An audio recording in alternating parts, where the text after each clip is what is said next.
Jesus looked at him. அவர்களை பார்த்து சொல்கிறார், நீங்கள் பிடித்த மீன்களிலே சிலவற்றை கொண்டு வாருங்கள். He says, the fish that you captured, bring it here. பேதுரு என்ன செய்கிறார்? And Peter, what does he do? 153 மீன்கள் இந்த பெரிய வலையை தனியொருவனாக இழுத்து கொண்டு வருகிறார். Amen. As a one man, we see that Peter pulls that net that was heavy with fish.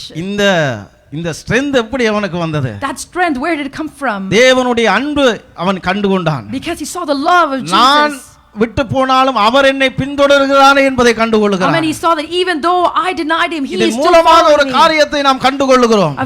From this we see one thing. தனி ஒரு மனிதனாக அவன் அந்த 183 மீன்கள் இருந்த பெரிய வலையை கரை நோக்கி இழுக்கிறானே. Amen. As one man we see that he அவருக்காக எதையும் செய்ய ஆயத்தம் என்கிற நிலைமைக்கு அவன் வருகிறான். Amen. He becomes one who is able to do anything for the Lord. எதையும் செய்ய ஆயத்தம். He is ready to do anything for the Lord.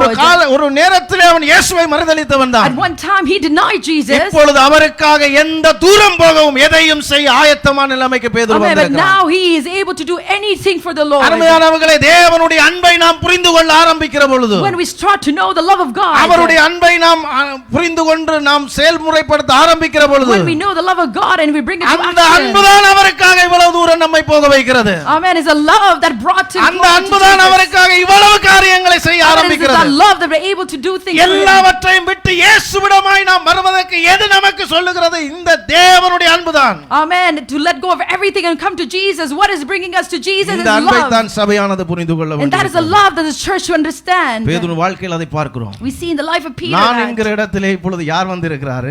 In the place where he said, இயேசு வந்திருக்கிறார். Jesus came. தனக்காக வாழ்ந்து கொண்டிருந்த மனிதன் He was living for himself. இப்பொழுது இயேசுவுக்காக வாழ ஆரம்பிக்கிறார். But now Peter started to live for Jesus. இதுதான் உண்மையான ஒரு மாறுதல். That is a true transformation.